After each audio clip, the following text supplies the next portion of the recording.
आए किस वेश में? साक्षात मनमथ मनमथ, साक्षात मनमथ माने मूर्त मनमथ। एक तो मनमथ होता है अमूर्त मनमथ, अनंग मनमथ, अंगहीन अनंग अमूर्त मनमथ, और मानो मूर्त मनमथ कोई हो, मूर्त मनमथ। वो मूर्त मनमथ के भी मन को मथने वाली मूर्त मनमथ बड़ा सुंदर है, बहुत सुंदर है। सुंदरता कहते हैं स्त्रियों में सुंदरता की पराकाष्ठा रति में, और पुरुषों में सुंदरता की पराकाष्ठा कंदर्प में, मनमथ में। इसलिए रति की सुंदरता में कोई गड़बड़ी नहीं। सीता की उपमा जहां देने लग गए गोस्वामी जी, तो एक प्रश्न आया कि जैसे रति है वैसे होंगी सीता। क्या वो रति अति दुखित अतनुपति जाऊं। उसमें गड़बड़ी यही हो गई है कि वो अति दुखित है। रति अति दुखित अतनुपति जानी, पति को अतनु जान करके रति बहुत, इतनी ही गड़बड़ी है, और कुछ बात नहीं। तो मतलब ये है कि माने बड़े बुद्धिमानी से चल रहे हैं, किसी देवता की निंदा नहीं, किसी देवता का अपकर्ष न हो, किसी का छोटापन कहने का हठ नहीं है, छोटा ही कहो। एक एक हेतु से कहते सरस्वती भी बड़ी सुंदर है, हाँ बिल्कुल बिल्कुल बहुत अच्छी, कोई गड़बड़ नहीं। तो एक जरा मुखर है, मतलब बोलती बहुत स्त्री बड़ी सुंदरी हो, बहुत बाचाल हो, बोलती है तो इतना अच्छी नहीं। गिरा मुखर और सब ठीक, बिल्कुल ठीक, और कोई गड़बड़ी नहीं, गिरा बहुत अच्छी, पर गिरा मुखर। पार्वती, अरे क्या कहना, पार्वती तो बिल्कुल ही अच्छी, राजराजेश्वरी, त्रिपुर सुंदरी, न कोई गड़बड़ नहीं। पर तनु अर्ध भवानी, वो तो अर्धांगी, आधा ही तो नहीं, आधे तो जरूर। यदि एक एक दृष्टि से उनका वो महत्व है, अर्धनारीश्वर, अर्धनारीश्वर अर्थात अपने प्राणनाथ से अभिन्न रूप में ही है, अर्ध स्वरूप वो है, अर्ध स्वरूप वो है। दूसरे रूप में ये भूषण हो, पर इस सौंदर्य की दृष्टि से कहते आधे तनु तो है, पूरा होता तो ये बहुत अच्छी होती, इसमें कोई संदेह नहीं। मैंने अपकर्ष नहीं, वो सीता का उत्कर्ष भी साबित कर देना और दूसरों में किसी प्रकार का वैसा भी नहीं होने देना। रति की सुंदरता सब कुछ है, गड़बड़ी यही कि वो अति दुखित अतनुपति जानी। तो इस तरह से स्त्रियों में रति का सौंदर्य सर्वोत्कृष्ट है, पुरुषों में कंदर्प का सौंदर्य अत्यंत उत्कृष्ट है। इसीलिए साक्षात मनमथ मानो मूर्त मनमथ अत्यंत सुंदर होता है, मानो उस अत्यंत सुंदर मनमथ का भी, साक्षात मनमथ का भी मन मत डालने वाले। मनमथ क्या करता है? जिस पर मनमथ प्रकट होता है उसके मन को मथ डालता है। मनमथ जहां प्रकट होता है उसके मन में तूफान खड़ा कर देता है, मन का मंथन कर डालता है। पर उस मनमथ के भी मन को मंथन कर डालने वाली माने कहते हैं महामोहनता शक्त सागर का एक कण है साक्षात मनमथ। साक्षात मनमथ क्या है? महामोहनता शक्त सागर का एक कण। भगवान क्या है? महामोहनता शक्ति सागर। मोहिनी शक्ति कंदर्प में क्या विशेषता है? मोहक, मोहक, मोहित कर लेता है प्राणियों को, सब प्रकार का विवेक को विलुप्त कर देता है, मोहित करके विवेक को विलुप्त कर देता है। तो ये क्या है? मोहिनी शक्ति। तो भगवान में वो कंदर्प में मोहिनी शक्ति आई कहां से? कंदर्प में जो मोहिनी शक्ति है कहां से आई? का मोहिनी शक्ति सागर, मोहिनी शक्ति समुद्र जो भगवान है, मोहिनी शक्ति का जो समुद्र भरा हुआ वही भगवान, उनका एक कण मोहिनी शक्ति, उसी को लेकर के कंदर्प जो है वो संसार को मोहित करता है। इसीलिए मदन मोहन भगवान का नाम, मदन मोहन, मदन को मोहन करने वाले। दुनिया को मदन मोहन करता है, दुनिया को मोहन करता है मदन, पर मदन को मोहन करने वाले, मदन को मोहित करने वाले भगवान मदन मोहन। इसीलिए गोपाल का जो मंत्र है अष्टादशाक्षर, अष्टादशाक्षर जो गोपाल महामंत्र है, उसमें काम बीज भी आता है। क्लीन, क्लीन काम बीज, ये काम बीज। तो काम बीज का सार क्या है? बस वही मोहिनी शक्ति, मोहिनी शक्ति, काम में मोहिनी शक्ति। तो मोहिनी, मोहिनी शक्ति सिंधु का सार है ये काम बीज, मोहिनी शक्ति सिंधु का सार है।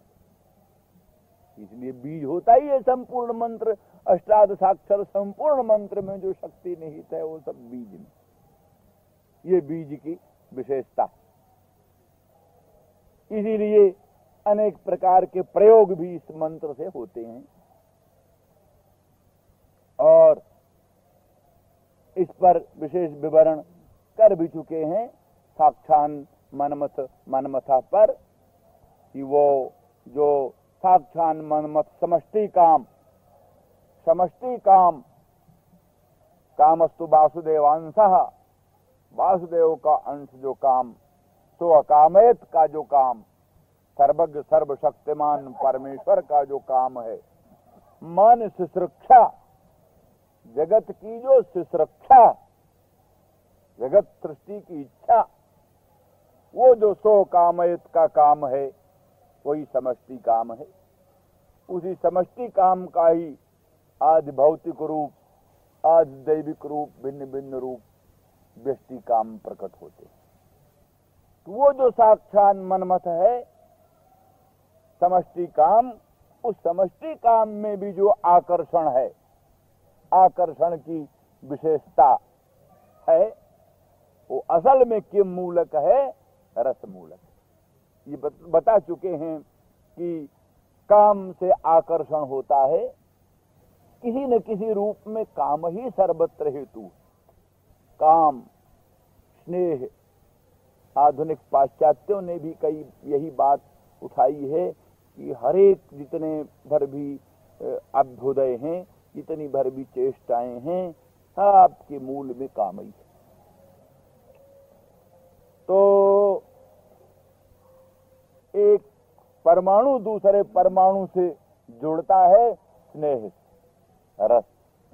रस न हो तो सब विशीर्ण हो जाए। एक परमाणु दूसरे परमाणु से मिलने से दणुक न बने, फिर श्रेणु न बने। कोई एक पदार्थ दूसरे पदार्थ से जुड़ नहीं सकता। भाई भाई नहीं मिल सकते, पिता पुत्र नहीं मिल सकते, पत्नी पति नहीं मिल सकती, भाई बहन नहीं मिल सकते। जितने भर भी संबंध हैं, एक दूसरे के आकर्षण हैं, उन सब आकर्षणों के मूल में स्नेह है। काम उसका और जरा विकृत रूप है, उसका और सूक्ष्म शुद्ध रूप का निरूपण करें तो स्नेह। स्नेह, स्नेह से ही एक परमाणु दूसरे परमाणु से जुड़ता, स्नेह से ही एक वस्तु दूसरे वस्तु से जुड़ती। स्नेह के बिना बड़ा सुंदर हीरा हो, हीरे को सोने पर मढ़ना है, अब कुछ लगाव न हो, लपेट न हो, उपाधि न हो, तो सोने के भूषण पर हीरा कैसे जमे? शुष्क हीरा और शुष्क सोना कैसे जुड़ेंगे? इसलिए हीरा और सोना और कोई रत्न और कोई भूषण उसको सोने पर जड़ना हो तो उसके बीच में स्नेह प्रकट करना होगा। स्नेह प्रकट हो तब पुरुष पर जुड़ेगा, जुड़ जाएगा तो फिर स्थिर रह जाएगा।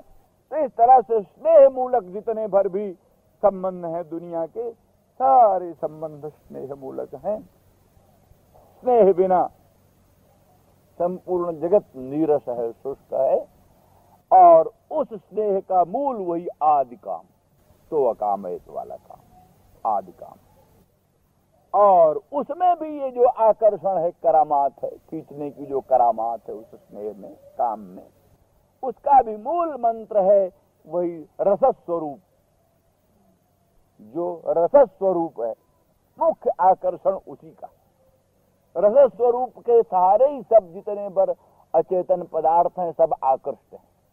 जैसे चुंबक मणि के आधार पर लोहे की सुइयां चारों ओर आकृष्ट रहती, चुंबक मणि बीच में हो और लोहे की सुइयां चारों ओर उससे खिंची हुई रहती हैं। ऐसे अनंत कोट ब्रह्मांड उस रस स्वरूप चुंबक के सहारे आसरता। यह बहुत पुरानी आकर्षण शक्ति, बोलो साहब, गुरुत्वाकर्षण और सौराकर्षण और भिन्न भिन्न आकर्षण अमुक ने प्रकट किया, ठीक है, भिन्न भिन्न आकर्षण प्रकट किया, लेकिन यह आकर्षण कितना पुराना। जत सन्निधौ चुंबक लोहवद्धि जगंत नित्यम परितो भ्रमंती। जत सन्निधौ चुंबक लोहवद्धि जगंत नित्यम परितो भ्रमंती। संपूर्ण जगत नित्य ही जिसके सहारे वैसा ही भ्रमण करता है जैसे अयस्कांत मणि के सन्निधान में लौह की सुइयां। इस प्रकार से अनंत सर्वाधिष्ठान रस स्वरूप के आकर्षण, उस तो रस में जो मुख्य आकर्षण है उसी आकर्षण का कुछ अंश इस स्नेह में मिला, उसी आकर्षण का कुछ अंश रस स्नेह में मिला है, इसलिए स्नेह भी आकर्षक होता है। तो इस तरह से ये आधिभौतिक काम में, आधिदैविक काम में और समष्टि मूल काम में, सो कामेत के काम में जो कुछ भी आकर्षण है, मोहिनी शक्ति है, वो मोहिनी शक्ति एक कण है। किसका कण है? मोहिनी शक्ति सुधा सिंधु भगवान। इसलिए वो भगवान साक्षात मनमथा है और वो नंदन ब्रजेंद्र नंदन भगवान श्री कृष्ण गोपांगनाओं के सम्मुख आकर प्रकट है। श्री राम जय राम। विश्वसर्ग विसर्गादिनवलक्षणलक्षितम् श्रीकृष्णाख्यं परन्धाम जगद्धाम नमामि तत्। भागीशा यस्य वदने लक्ष्मीर्यस्य च वक्षसि यस्यास्ते हृदये संवित्तं नृसिंहमहं भजे। नमोऽस्तु रामाय लक्ष्मणाय देव्यै च तस्यै जनकरात्मजायै। नमोऽस्तु रुद्रेन्द्रजमानिलेभ्यो नमोऽस्तु चन्द्रार्कमरुद्गणेभ्यः। श्री राम जय राम। भगवान गोपांगनाओं पर अनुग्रह करके गोपांगनाओं के लोकोत्तर अनुराग और सर्वानपेक्षा पूर्वक भगवद अपेक्षा, सर्वानपेक्षा केवल मात्र एक भगवान की अपेक्षा करती, इस दृष्टि से भगवान प्रकट है। अनंत सौंदर्य माधुर्य पूर्ण रूप से भगवान प्रकट हो। यह रूप विशेषकर साक्षात कंदर्प में भी क्षोभ उत्पन्न करने वाला, साक्षात कंदर्प को भी क्षुब्ध करने वाला महामोहिनी शक्ति युक्त भगवान का यह रूप प्रकट हुआ। साक्षात मनमथा से ये भी यहाँ विवक्षित है कि यह रूप अंगी रस जो है, श्रृंगार रस का आलम्बन है। एतावता अन्य ढंग की भक्तियों से इसका उपलम्ब नहीं हो। इस स्वरूप का उपलम्ब श्रृंगार रस की उपासना से ही होता है। सूर वंश में भगवान ने उस दिव्य रूप को प्रकट किया जिसमें अशेष भगवत्ता, अशेष माधुर्य, अशेष सौंदर्य और अशेष लोकोत्तर कल्याण गुणगण सब व्यक्त। रसिक लोग कहते हैं सभी रस अंग, श्रृंगार रस अंगी, जथा जथम सभी रस उसके अंग भाव से अभिव्यक्त हुआ करते हैं। ठीक ही है, यहाँ रास विलास के लिए ही निखिल रसामृत मूर्ति साक्षात मनमथ भगवान प्रकट हुए। गोपांगना पहले भी सर्वथा निर्दोष ही थी। जब तक कोई प्राणी सदोष रहता है भगवत सन्निधान प्राप्त ही नहीं होता। भगवत सन्निधान प्राप्ति से ही उनकी निर्दोषता सुव्यक्त। विशेष करके लौकिकता, प्राकृतता, अनात्म रूपता जब तक किसी पदार्थ में रहेगी तब तक उसका भगवत संश्लेष संभव नहीं। भगवत संश्लेष तभी संभव है जब वो भगवत रूप हो। ना देव देव मर्चयेत, अदेव देव की पूजा नहीं करे। देव भूत्वा देवान जजेत, देव होकर देव की पूजा करो। पहले देव बन जाओ फिर देव की पूजा करो। इन सब दृष्टियों से ये स्पष्ट पहले कहा गया है कि स्वभाव से ही आनंदाध्येव खल्विमानि भूतानि जायन्ते, आनंदेन जातानि जीवन्ति, आनंदम प्रयन्ते विषम विशन्ति। आनंद समुद्र सच्चिदानंद घन पर ब्रह्म है। उसी से सारा विश्व प्रपंच उत्पन्न होता है। आनंद स्वरूप में ही संपूर्ण विश्व प्रपंच स्थित होता है। आनंद स्वरूप में ही ब्रह्म प्रपंच विलीन हो, जगत प्रपंच विलीन होता है। तो इसलिए आनंद समुद्र परात्पर पूर्णतम पुरुषोत्तम भगवान ही सब कुछ हैं और उनका ही विकास या विवर्त या विपरिणाम संपूर्ण विश्व। इसीलिए तज्जलानित शांत उपासित निष्ठा को दृढ़ करके उपासना में लगना चाहिए। तज्जम तल्लम तदनम तस्मात् जातम तज्जम तस्मिन् लीयते तल्लम तस्मिन् अनित चेष्टते इति तदनम। सारा विश्व प्रपंच आनंद समुद्र पर ब्रह्म से उत्पन्न है, आनंद समुद्र पर ब्रह्म में स्थित है, आनंद स्वरूप पर ब्रह्म में विलीन होता है। इसलिए सब आनंद रूप पर ब्रह्म है। ये निष्ठा जमा करके तत् प्रतुं कुर्वीत, फिर संकल्प करे, उपासना करे। विशेषतः अन्य वस्तुएं अविद्योपहित आनंद सिंधु के परिणाम या विवर्त, अविद्योपहित आनंद सिंधु का भी परिणाम। अविद्या आवरक द्रव्य है, वस्तु को ढक देती है। लेकिन भगवत लीला और भगवत लीला के परिकर और भगवत लीला के उपकरण और भगवत स्वरूप भगवत धाम, ये सब अविद्योपहित ब्रह्म के भी परिणाम ने।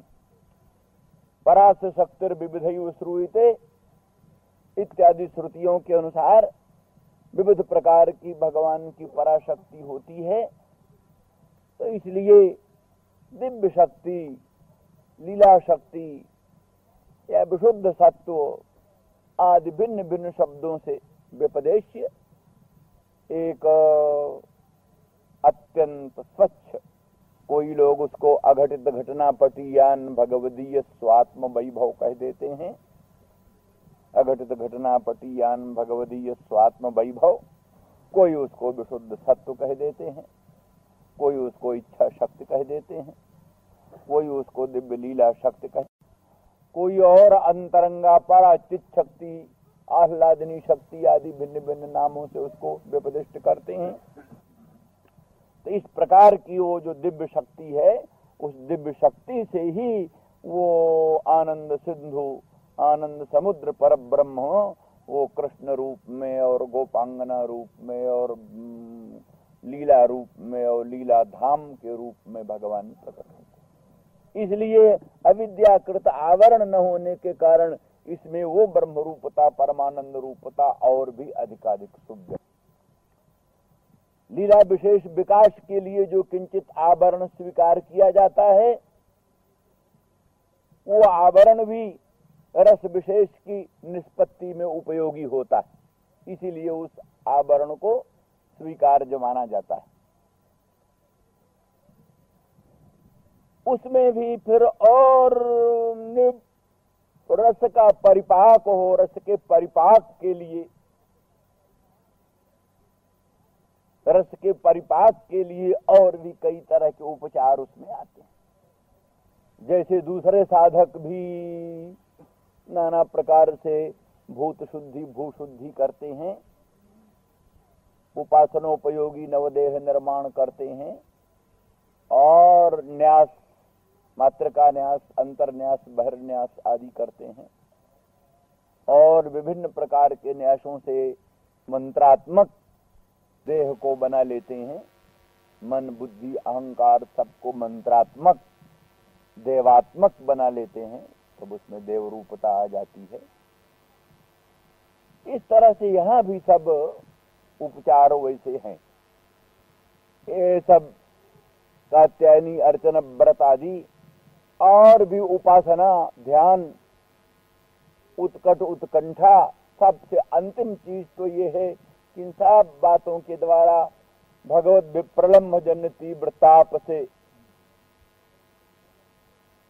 वो भौतिक आदि उपकरणों का बाध होता है और ध्यान प्राप्त भगवदाश्लेष के द्वारा ध्यान प्राप्त जो भगवत संस्पर्श, भगवत दर्शन, ध्यान प्राप्त जो भगवत संस्पर्श, तज्जन्य जो लोकोत्तर आनंदोद्रेक, उससे वो रसात्मक दिव्य देह का निर्माण होता है। तो पूर्ण रूप से विप्रलम्ब जन्य तीव्रता से भौतिकता का अत्यंत बाध हो जाने पर और ध्यान प्राप्त भगवदाश्लेष जनित लोकोत्तर आनंदोद्रेक से वो दिव्य भगवत संस्पर्शोपयोगी, भगवत संभोगोपयोगी जो दिव्य देह है वो सब प्राप्त होता है। ये सब बातें गोपांगनाओं में संपन्न हो चुकी है। किंचन मानवान जो था, स्मय था, मान था, उस स्मय मान आदिकों को भी दूर कर दिया अंतर्धान होकर। भगवान जो अंतर्धान हुए, अंतर्धान से वो भी, अंतर्धान लीला का भी वही प्रयोजन है, निष्प्रयोजन कोई लीला नहीं भगवान की, सब भगवान की लीलाओं का प्रयोजन है। तो जो किंचित मान हो गया था सबको, इतने उच्च कोटि के लोगों को भी अगर मान जरा सा हो तो बाधा पड़ जाती, भगवत दर्शन में बाधा पड़ जाती। सामान्य लोगों की तो बात ही क्या। गोपांगना जैसे, ब्रज सीमंतनी जैसे उच्च कोटि के प्रेम मार्ग की आचार्य, इनको भी यदि किंचन मात्र भी इनका ये भी सब प्राकृत कोई इनको मान गर्भ थोड़ो न होता है। जब वहां प्रकृति का सन्निवेश ही नहीं तो पर प्राकृत मान प्राकृत गर्भ कहां से होगा। सब ये रसात्मक ही मान है, रसात्मक ही गर्भ है, तो भी वो भी बाधक पड़ता है, वो भी बाधक होता है, उसका भी निराकरण होना चाहिए। इसलिए भगवान अंतर्धान है। अंतर्धान के अनंतर भगवान को अन्वेषण करती हैं, ढूंढती ढूंढती परिश्रांत होती हैं और भगवत भावना का उद्रेक होता है। तत्सुख सुखित्व का भाव पूर्ण रूप से अभ्युदित होता है और संपूर्ण दोष गर्भ, मान, स्मय आदि सब दूर हो जाता है, भगवान का प्राकट हो जाता है। अनुभव कर लिया पीछे, निज जन स्मय ध्वंसन स्मित, निज जन स्मय ध्वंसन स्मित। निज जनों का जो समय है, गर्भ है, उस गर्भ के लिए तो श्याम सुंदर अंतर्धान होने की क्या जरूरत थी। हम तो आपके निजजन हैं, गोपांगना आपके निजजन हैं। इनका समय ध्वंसन करने के लिए, इनके गर्भ का ध्वंस करने के लिए आपको अंतर्धान होने की क्या आवश्यकता थी।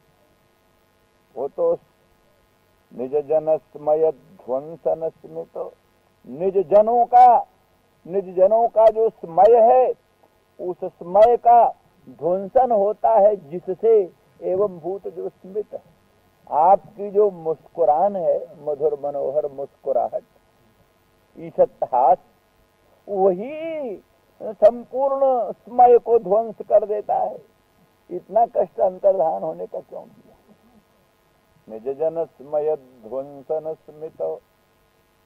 अमृत देने से मर जाए तो विष काहे को दो। आपके स्मित से ही अगर स्मय का ध्वंस हो जाता है तो उसके लिए अंतर्धान होना क्यों। तो भगवान का ये दिव्य रूप इसीलिए प्रकट हुआ है कि सर्वदोष विरहित परम रसात्मिका ब्रज सीमंतिनी जनों को श्री भगवान का संस्पर्श प्राप्त होगा। इसलिए ये स्वरूप ही त्रैलोक लक्ष्मी बपुर दधत। त्रैलोक्य लक्ष्मी का यहाँ त्रैलोक्य माने आध्यात्मिक, आधिदैविक, आदि भौतिक, अनंत कोटि ब्रह्मांडात्मक विश्व का जो आध्यात्मिक, आधिदैविक, आदि भौतिक लोक, त्रैलोक्य की जो लक्ष्मी है, ऐश्वर्याधिष्ठात्री महाशक्ति, आध्यात्मिक जगत की, आधिदैविक जगत की, आदि भौतिक जगत की जो ऐश्वर्याधिष्ठात्री महालक्ष्मी, तन्मय है एकमात्र बपू जिसका, अर्थात आध्यात्मिक, आदि भौतिक, आधिदैविक जगत की जो भी आभा, शोभा, प्रभा, कांति, वो सब कुछ इस स्वरूप में सन्निविष्ट है। क्या है? लावण्य सार मसमूर्ध्व मनन्य सिद्धम। लावण्य सार मसमूर्ध्व मनन्य सिद्धम। ये स्वरूप क्या है? लावण्य सार है, लावण्य सार है। समूर्त्या लोक लावण्य निर्मुक्त्या लोचन नृणाम लोकेभ्यो लावण्य निर्मुक्तिर दानन जया। अनंत कोटि ब्रह्मांड के अनंत अनंत प्राणियों को लावण्यामृत का दान किया जाता है, जिससे लावण्यामृत सुधा जलनिधि के एक कण से ही अनंत कोटि ब्रह्मांड के उच्चाति उच्च देवाधिदेवों में वो लावण्य आता है। तो लावण्य सार सर्वस्व असमूर्ध्वम, न उसके कोई समान है, न उससे कोई ऊर्ध्व है। असमूर्ध्वम न तत्समश्चाभ्यधिक कुतोन्य। क्या कहती? न तत्समः, भगवान के समान भी कोई नहीं है। अधिक कुतोन्य, अधिक कौन हो सकता है? इसलिए असमूर्ध्वम निर्मात्रपेक्ष है। कोई निर्माता होगा, बोले अनन्य सिद्धम, अनन्य सिद्ध।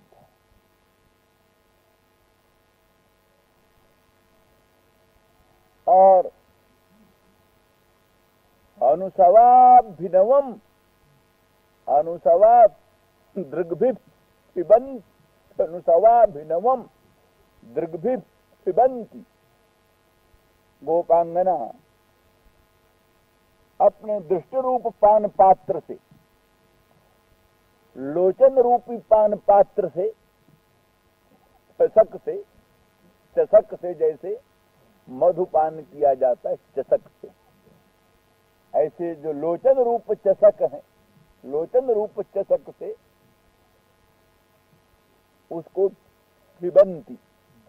असमोर्ध्वमन निषिद्धम लावण्य सारम दृग्भि पिबन्ति। लोचन रूपी चषक से उसको गोपांगना पान करती। वो कैसा है?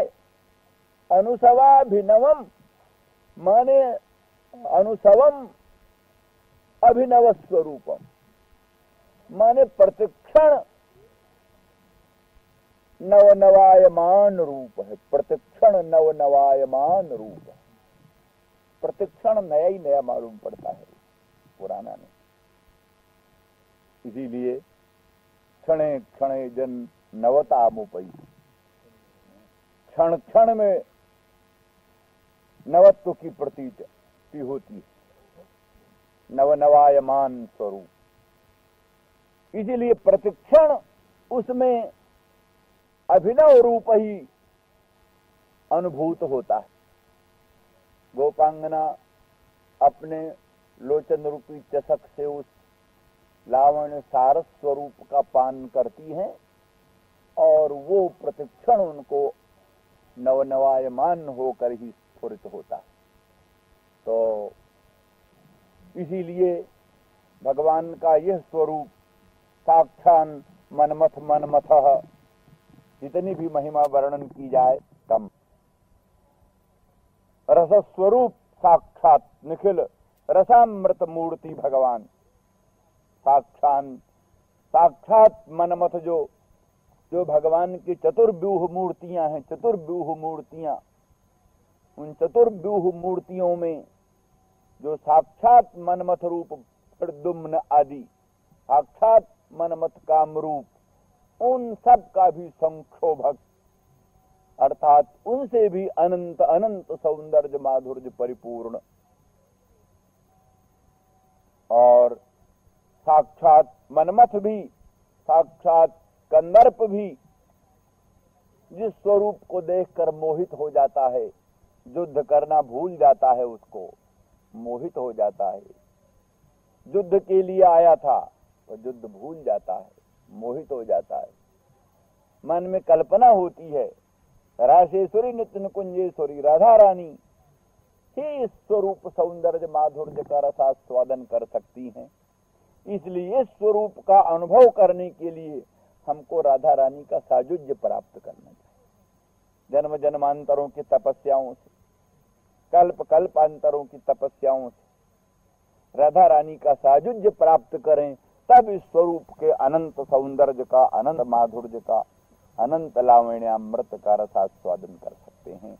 इस प्रकार से कंदर्प की बुद्धि भी जहां विचलित हो जाती है, ऐसा ये भगवान का दिव्य रूप है। स्मयमान मुखाम्बुजः, ये स्मयमान वर्तमान प्रयोग है, तो नित्य स्मित से कुछ वैलक्षण है। सहज स्मित, नित्य स्मित से, आमतौर पर भगवान के स्वरूप में सहज स्मित है, नित्य स्मित है, तो उससे भी इसमें कुछ वैलक्षण है। स्मयमान से वर्तमान काल का सूचन है, माने तात्कालिक विशेष स्मय से युक्त, तात्कालिक विशेष स्मय से युक्त। वो तात्कालिक विशेष स्मय इसलिए है कि वही गोपांगनाओं को यही सूचित करने के लिए कि तुम्हारी आशंका निर्मूल है, कष्ट नहीं है। निराभरण चरणों में भी, और जो सुजात अम्बुरुह कमल से कोट गुणित सुकोमल पादार बिंद में किसी प्रकार का आघात नहीं है। हम प्रसन्न हैं, तुमको इससे संताप नहीं होना चाहिए, यही भाव अभिव्यक्त करने के लिए स्मयमान। अथवा स्मयमान का ये कि जो भगवत प्रेयसी जनों को, गोपांगना जनों को ये प्रतीत हुआ है कि श्याम सुंदर हमारा परित्याग करके गए हैं, उस आशंका को निर्मूल करते हुए स्मयमान मुखाम्बुज से सूचित करते हैं, गोपांगनाओं ये तो हमने परिहास किया है, परिहास किया है, त्याग नहीं किया। तुम्हारा परित्याग नहीं संभव है, ये तो परिहास है। परिहास को सूचन करने के लिए स्मयमान मुखाम्बुज, अथवा स्मय गर्भ और मान चित्तोन्नति, मनस समुन्नति मानम, मन की समुन्नति मान है, और स्मय गर्भ ये है मुखाम्बुज में, माने गर्भ और चित्तोन्नति के भावों से युक्त मुखाम्बुज। ये क्यों? ये संग्राम करना है कंदर्प से ना, तो साक्षात मनमथ से संग्राम करना है, तो वहां तो स्मय होना चाहिए, स्मय होना चाहिए, गर्भ भी होना चाहिए और चित्तोन्नति भी होना चाहिए। इसलिए संग्राम के लिए प्रस्तुत होकर आए। ब्रह्मादि जय संरूढ़ दर्प कंदर्प दर्पहा, जयति स्त्री पतिर गोपी रास मंडल मंडन, गोपी रास मंडल मंडन, गोपी रास मंडल के मंडन भूषण, नंद भवन को भूषण माई तो थे ही, नंद भवन को भूषण, लेकिन गोपी रास मंडल मंडन, गोपी रास मंडल के मंडन भूषण आए हैं। ब्रह्मादि जय संरूढ़ दर्प कंदर्प दर्पहा, ब्रह्मादिकों को विजय करके जिसके हृदय में गर्व उत्पन्न हो गया है, हम महान वीर हैं, कोई हमारा मुकाबला नहीं कर सकता। इस प्रकार से जो ब्रह्मादि जय संरूढ़ दर्प, ऐसा जो कंदर्प है, उस कंदर्प के दर्प को दलन करने वाले श्रीपति भगवान, इसीलिए वो माला है मानो विजयाभिषेक की माला, विजयाभिषेक की माला है। सृग्वी वो विजयाभिषेक की माला धारण किए हुए, स्मय मान से युक्त मुखाम्बुज वाले, साक्षात मनमथ को भी मथने वाले, ये सब उचित समुचित विशेषण है। ब्रह्मादि जय संरूढ़ कंदर्प दर्पहा के उपयुक्त सब विशेषण है। साक्षात कंदर्प के दर्प को दलन करने वाले, उसके मन को मथने वाले, स्मय मान से युक्त हैं, और क्या नाम सृग्वी विजयाभिषेक माला से संपन्न। स्मयमान का ये भी मतलब है, स्मयेन मां न्यकारो न जस्मिन तत्, स्मयमान मुखाम्बुज। स्मय से उनका जो ईशत हास है, भगवान की जो मधुर मुस्कुरान है, लखी जिन लाल मुस्कान, तिनहि बिसरी वेद विधि सब जोग संयम ज्ञान, लखी जिन लाल की मुस्कान। जिन्होंने श्याम सुंदर मदन मोहन ब्रजेंद्र नंदन की उस मुस्कान को लखा, एक बार लक्षित किया, हृदय में देख लिया, तिनहि बिसरी वेद विधि सब जोग संयम ज्ञान, सब कुछ भूल जाता है। तो इसलिए समय से माँ जो न्यकार है, जांचा का अस्वीकार है, वो नहीं रह जाता। जिस बड़ी बड़ी मानिनी गोपांगना जो अपने लोकोत्तर सौंदर्य के मुकाबले में किसी का सौंदर्य ही नहीं मानती, ऐसी मानिनी, पर जहां वो भगवान के मंगलमय मुखचंद्र के समय का दर्शन करती हैं, उनका वो मान लुप्त हो जाता है। वो निकार वो जानचा अस्वीकार, वो जाने कहाँ लुप्त हो जाता है। अर्थात भगवत के अत्यंत, भगवान के अत्यंत जो स्वस्त हो जाते। मयमानम मुखाम्बुज। अयोध्या में भी ऐसे ही हुआ था। एक कोई स्त्री थी, बड़ी बड़ी सुंदरी, अनंत माधुर्य सौंदर्य वाली, और अपने रूप का बड़ा मान था उसको। राघवेंद्र के मुखचंद्र की प्रशंसा सुन रही थी। बहुत सुंदर राघवेंद्र का मुखचंद्र है, देखने को उत्सुक थी। उत्सुकता बढ़ती बढ़ती इतनी बढ़ी कि धैर्य का बांध टूट गया। धैर्य का बांध टूट गया। फिर घर से निकली वो प्रातः काल राघवेंद्र के दिव्य कनक भवन में गई। वहां भगवान सोकर उठे थे। पीताम्बर से सारा अंग भगवान का प्रावृत था, केवल मुखचंद्र मात्र का दर्शन उसको हुआ। वहीं वो मूर्छित हो गई, वहीं मूर्छित हो गई। देर हुई तो लोगों ने देखा कौन है, कोई कुलवधू है, ये कैसे यहाँ मूर्छित है। पता वता लगा कर इसको भेजा गया। फिर जब जगी सावधान हुई तब उसने फिर एक पद बहुत अच्छा कहा उसने राम गीतावली में। हाँ वो है पद, तो वो जो मुखचंद्र का वर्णन करने वाला वो पद दूसरा। प्रात काल रघुवीर बदन छवि चित चतुरित मेरे। केवल मुखचंद्र का ही वर्णन है बड़े लंबे पद्यों में। मुखचंद्र की ही शोभा आभा परम। तो इस दृष्टि से मयमान मुखाम्बुज। सृगवी का कहते हैं, सृगवी में जो मत्वर्थीय प्रत्यय है, ये प्रशंसा अर्थ में। भूमि निंदा प्रशंसासु नित्य जोगे तुषायने संबंधे विवक्षायाम भवन्ति मतुबादया।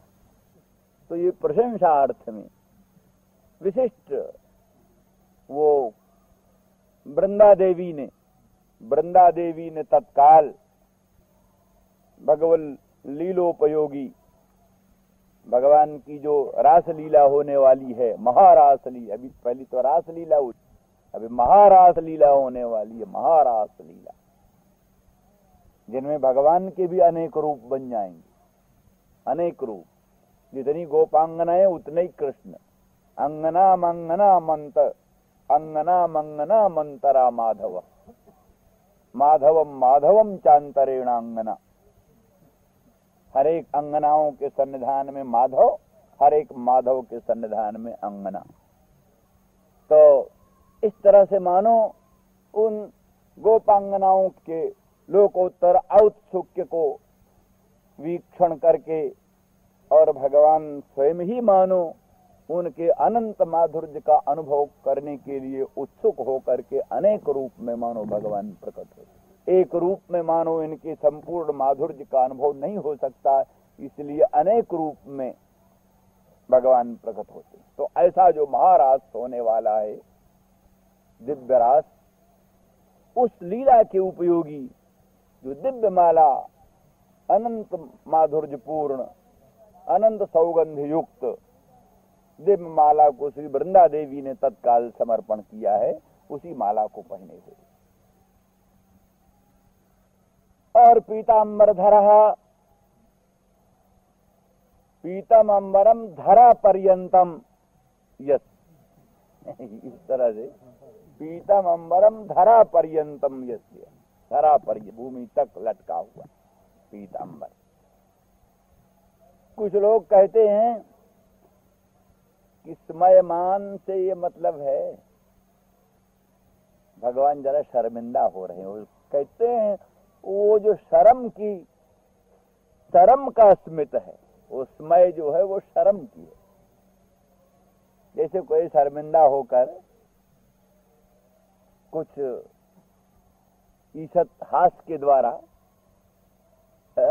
उस शर्म को छिपाना चाहता है, समय को छिपाना चाहता है, समय के द्वारा उस शर्म को, लज्जा को छिपाना चाहता है। इस तरह से समय के द्वारा उस लज्जा को छिपाते हैं। अर्थात इतनी परमानुरागवती, परम सौभाग्यशालिनी,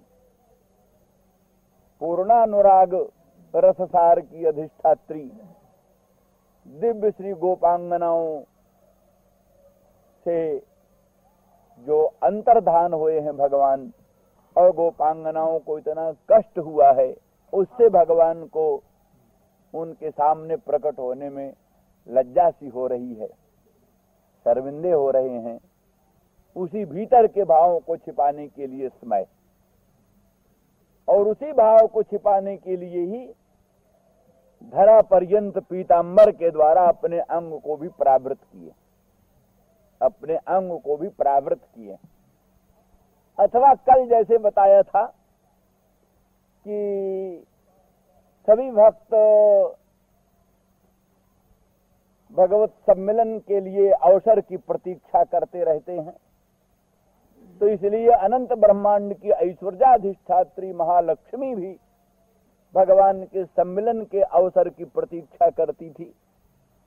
जब भगवान गोपांगनाओं से अंतर्हित हुए, गोपांगनाओं से हटे, तो वो अनंत ब्रह्मांड की ऐश्वर्याधिष्ठात्री भगवती महालक्ष्मी को भगवत स्वरूप संस्पर्श का सौभाग्य प्राप्त हुआ।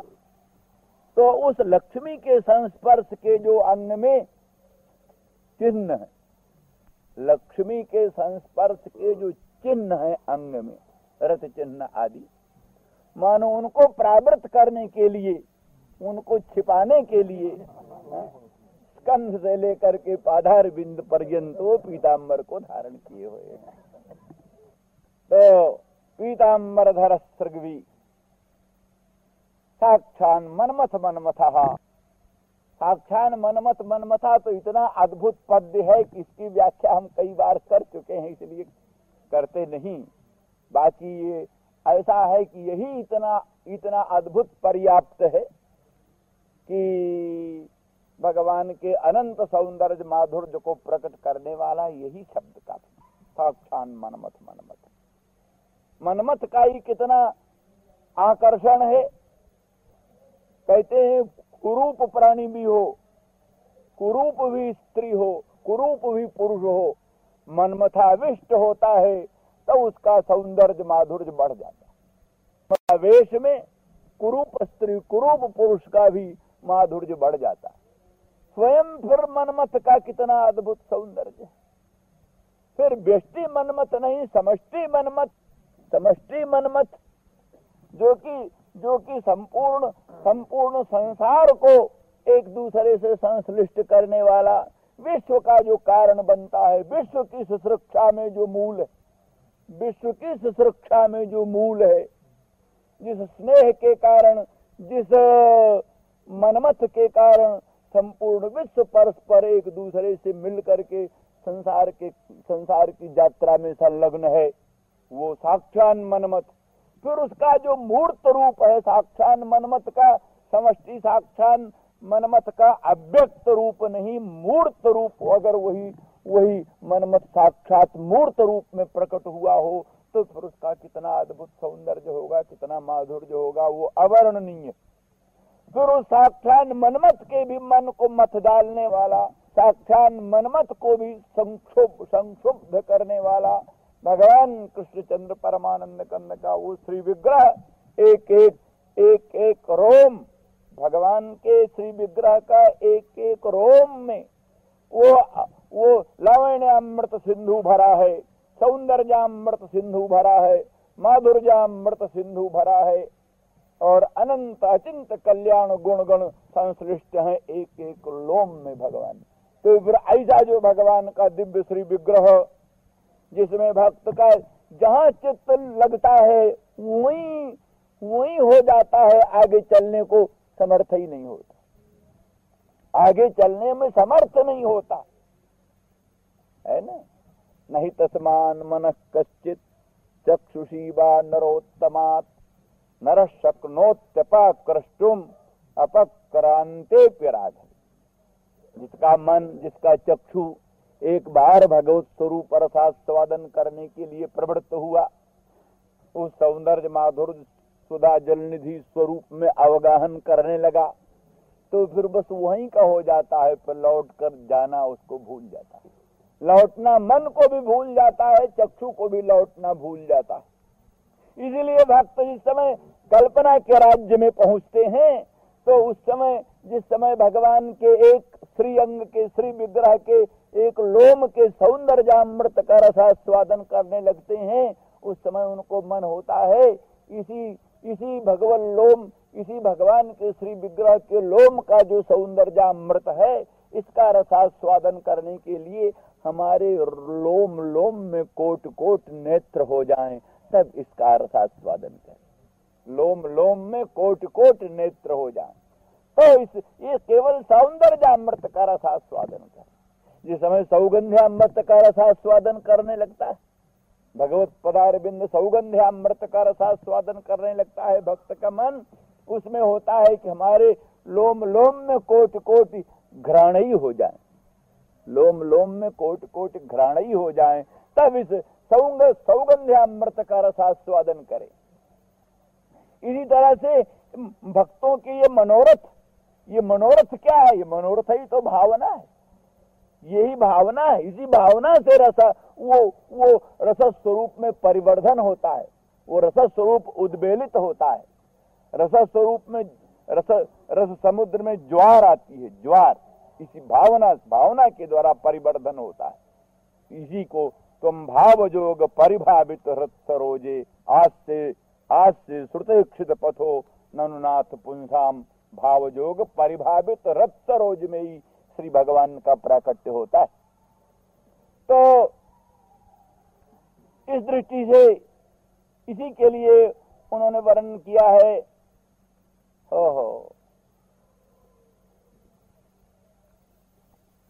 ईशान्तु भाग्य महिमा च्युततावदास्ताम् एकादशैव हि वयं बत भूरि भागाः एतद्दृशीकचषकैरसकृत् पिबामः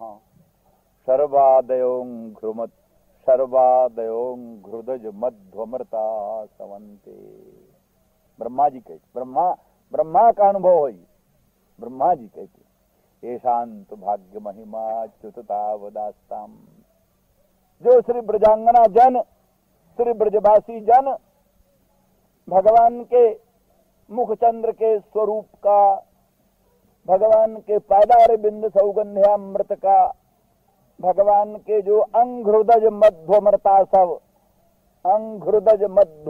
सब का रसास्वादन करते हैं, पूर्ण रसास्वादन तो उन्हीं को होता है। पर कहते उनकी महिमा तो हम क्या वर्णन करें। एकादशई वही वयम बत भूरि भागा, हम जो इनके इंद्रियों के अधिष्ठात्री देवता 11, किसी का अधिष्ठात्री देवता सूर्य, किसी का अधिष्ठात्री देवता अश्विनी कुमार, घ्राण का अधिष्ठात्री देवता अश्विनी कुमार, श्रोत्र का अधिष्ठात्री देवता दिक्, और बुद्धि का अधिष्ठात्री देवता ब्रह्मा, शतधृति ब्रह्मा।